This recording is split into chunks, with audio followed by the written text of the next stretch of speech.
There were two tribes that lived on planet Vegeta. There were your ancestors, the Saiyans, and the other tribe was known as the Toughos. Now, the Toughos were a so-called advanced civilization. They had cities much like the ones on Earth and enjoyed all of the modern conveniences such as air travel and mini-malls. Not far from the big cities, in the arid wastelands of Vegeta, the Saiyans lived in primitive fashion. They were much larger in size than the Toughos, but much smaller in number. One thing all Saiyans had in common was that they all had tails. Another was their brutal and violent nature. They loved to fight. But because they were so few in number, the Toughos never worried about the Saiyans. That is until the day they attacked. And so the Great War for Planet Vegeta began. With the element of surprise in their favor, the Saiyans quickly gained a strong foothold in the war against the Toughos.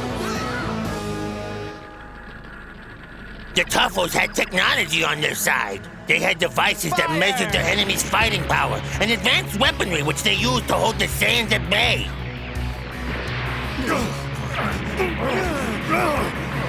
Though few in number, the Saiyan strength was so incredible that they too won their fair share of the battles.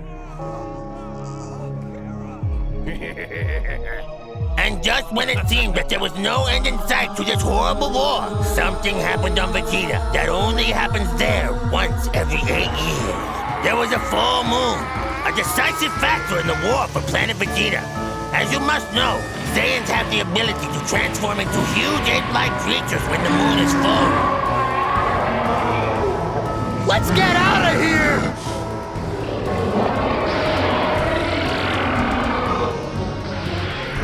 It didn't take long for these monsters to destroy the Toughos and their advanced civilization. But then a new problem began for the Saiyans. Without the technology of the Toughos, the Saiyans couldn't travel in space.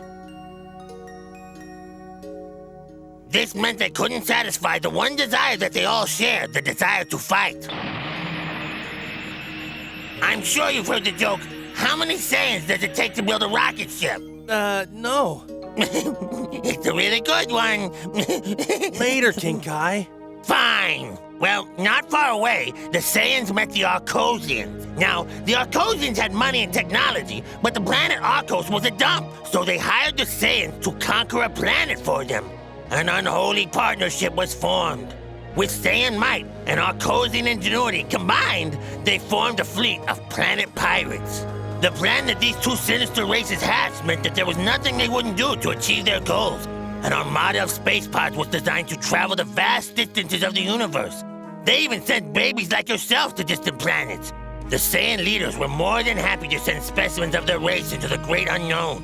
They knew that when the babies grew up, they would extinguish any and all inhabitants of the planet they landed on. I'd like to extinguish them. Well, all misdeeds gather their just rewards. You see, like Earth, the planet Vegeta also had a guardian. This good man used his power to attract a vast system of meteors to the planet. He could no longer tolerate the horrible burden of the Saiyans' dark deeds, so he brought destruction upon the planet, which was plagued by the weight of its inhabitants' evil. Planet Vegeta was demolished. It got kind of a major spanking, you could say, except with meteors. Only 4 Saiyans survived the destruction of Planet Vegeta, and you are one of them. No!